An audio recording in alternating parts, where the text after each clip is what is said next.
Joining us now is Harry, and we are here at Sterling Cigar Bar and Lounge. Welcome, how are you? Good. I should actually be the opposite, right? I'm so happy to be here because this is your place. Thank you, Donna. Welcome. Right? Oh my gosh. Welcome to Tampa. Happy to have you here today. We're very excited. Thank you, everyone. So it's spelled Ybor, but it's called Ybor. Ybor. Which makes me think of Igor, like Igor, right? So how did you end up in Ybor? Well, that's a great question, Donna. And Ybor, I've been traveling down to Tampa, Florida for over 40 years now. Really? Yes. And as a youngster, we used to come down to Ybor City as teenagers to hang out here. And we loved it down here. And my parents also bought a place down in Clearwater here about 35 years ago. So I was able to visit Florida. And I was able to discover this beautiful place called Ybor City. It is so amazing. I came down and I thought, wow, the history. It's got a very rich history. It's got amazing streets that are all like this, like cobblestone, but almost like, I guess they're bricks. Yes. And it looks like they're recycled bricks or reclaimed bricks. And I just found it fascinating. Yes, so, a lot of old school stuff here. Okay. This town started in 1890.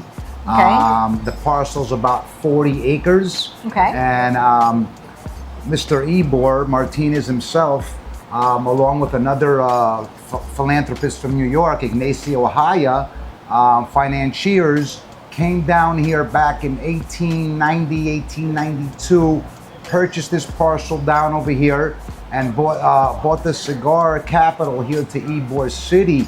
Outside of Cuba, the biggest place was Key West, Florida, but they were looking for another place to make it a little easier than Key West.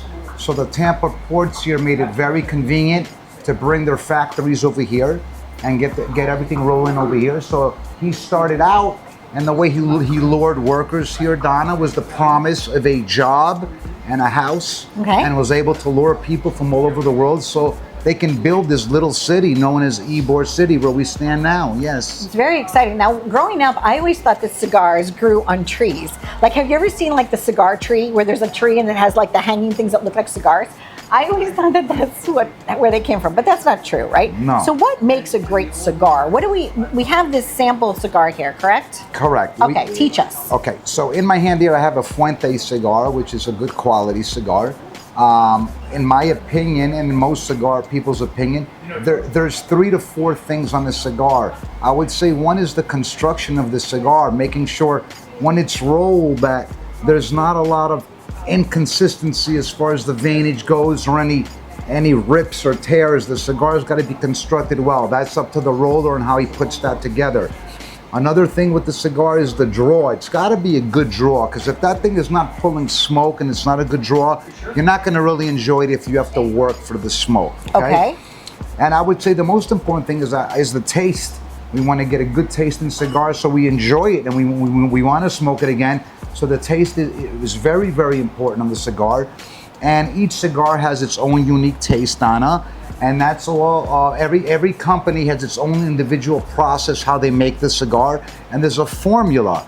Kind of like a wine or a beer almost, Exactly, Gary? exactly Okay, like that. okay. These things are blended, and once they're blended, as they're being blended, they're writing these formulas down so they can replicate that same smoke again if they hit a nice quality smoke. They're like, okay, well, this is how we made it. This is the portions that were used from each tobacco leaf and put into this cigar. So that's how that's made, and there's a formula. And Now, what I find interesting too is like, it looks like it's brown paper, but that's not. That's a leaf on the outside? that is a leaf. Okay. And this is a lighter leaf over here. This leaf is more of a Havana type of a leaf, or a sun-grown actually, this leaf is here. This is a sun-grown. And the leaves achieve their colors through the fermenting process, Wow. the aging process, and how early or late the leaves are picked from the top of the plant.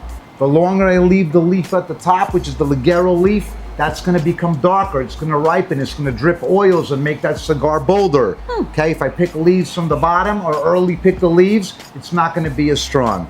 So that's how we get the strength of a cigar, is by the boldness of the leaf, and the top leaves seem to be the boldest. Interesting. Now, if someone's a novice and they come to Sterling for the first time and they don't really know anything about cigars, are you here? Like, do you get a chance to like talk to them through conversation? Is it that type of a vibe here? It is. Okay. It is. So the nice thing with the cigars, it's a great conversation piece to bring people together. It opens them up. It's unlike just ordering an alcoholic beverage. The cigar brings along a lot of great conversation. And me being here every day, I take pride in meeting people who are beginner smokers or asking me questions how they should smoke this, because I feel it's my duty to show them the correct way, because if they enjoy that, they'll do it again. Right. And they'll have something nice to look forward to. So I educate every person that comes through here that wants to hear me, obviously. We're going to teach them a little something about the cigar. We're going to teach them where it's made, so they have a little education about it. Yes. Now, speaking of the people that walk through your door, they come from all over the world because you're here, like where the cruise ships have a harbor and things like that. So were you surprised at the types and the different places that the clientels come from? Were you surprised by that? I am. It's amazing. I never expected to have different people traveling through here. And the funny thing is that there's a lot of smokers all over the world who enjoy them, including a lot of women who enjoy the cigars.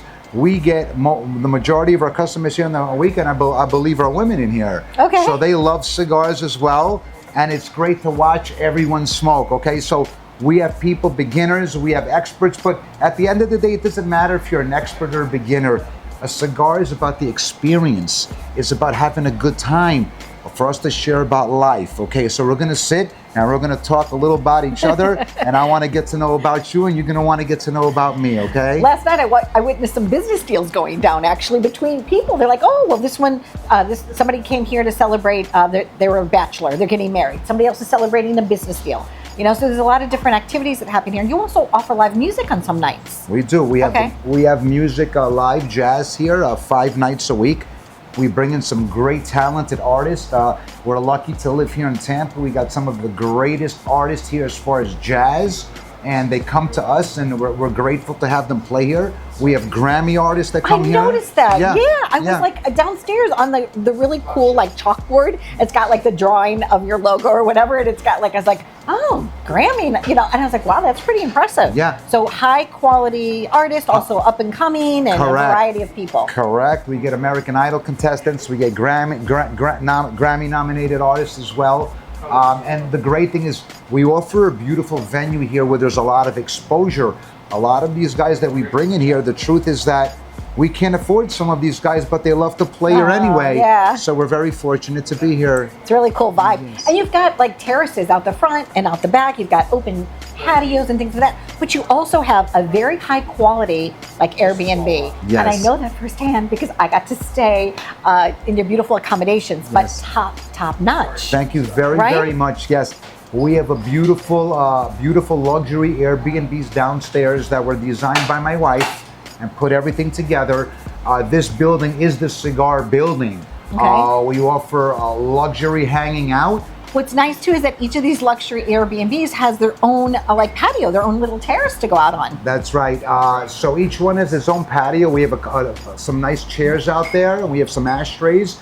So we get to enjoy the beautiful scenery outside here of Ybor City. This is a small Bourbon Street. This is a miniature version of Bourbon Street. Yes. That happens out here. So if I wanted you to throw beads at me off the terrace tonight, Yes, Harry, we would you will. throw some Yes, beads? yes. And there's also a great high-end menu of beverages, adult beverages, right? We do. So we have an excellent menu here and a different variety of a lot of spirits. I love having something for everyone. So we cater to that. I probably have about 35 rums, about 30 bourbons, about 25 whiskeys, about 20 tequilas, and a ton of other spirits. So we like to have a little bit for everybody. So someone who walks in here, I think they're going to be able to find a drink that they really love. We do offer some high-end liquors as well, as like your Old Fitzgerald and your Blantons and stuff like that. So we offer a nice quality of spirits in here for a little for everyone, okay?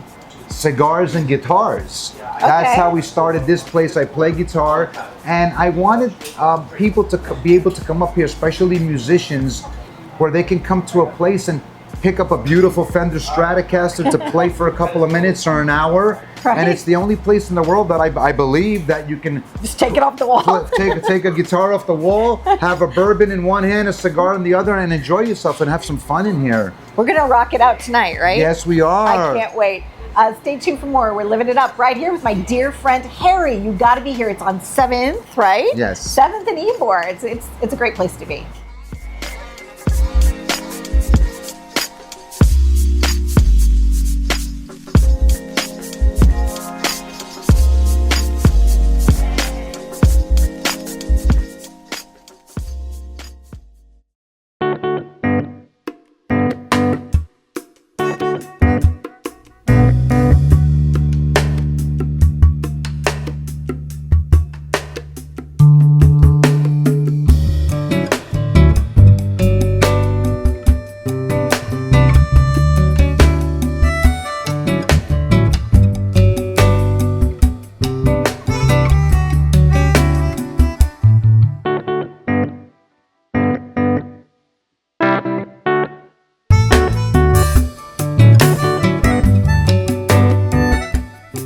Was Julius Caesar known to smoke cigars? I don't know if Julius Caesar was meant to smoke cigars, but Mr.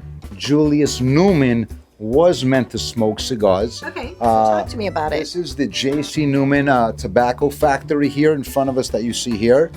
They are the oldest cigar factory in America. They are our neighbors, very close to us over here, and they make some exceptional cigars. The majority of the tobacco comes from the Dominican Republic, which is wrapped over there, packaged, sent over here for distribution.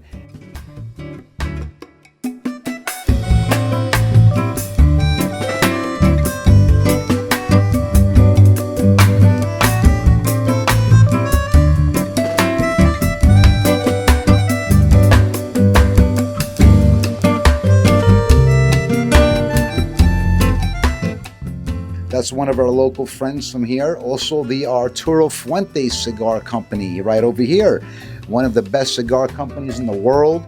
They also support us here at Sterling, and we have some very fine cigars from Arturo Fuente as well. This is also Dominican tobacco and some high quality cigars as well here.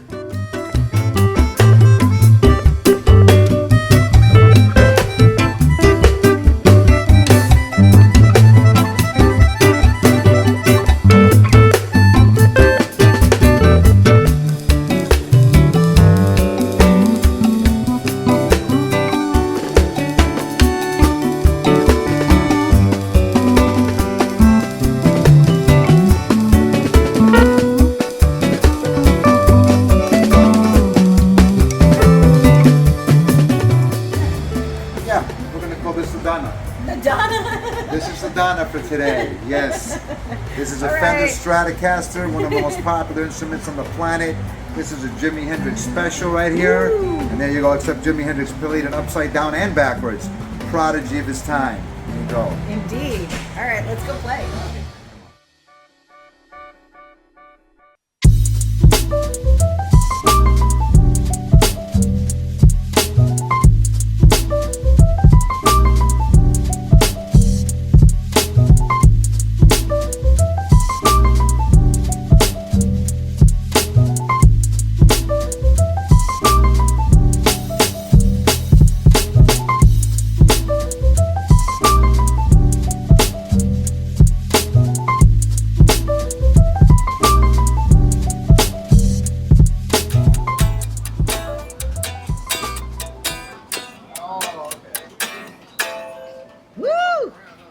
You know what tonight is, right? It's a rainy night in Ybor. Oh, such a rainy night in Ybor. But the sun is shining here at Sterling. Woo, it's thunder. So a lot of people just come and they come and jam on. That's right. They come over here. They can pick out a guitar off the wall over here. We strap them in with a silent headphone set. We got about 20 different amps on that. They can have their cigar. They can have their bourbon and be a rock star for the day here. Yes, sir.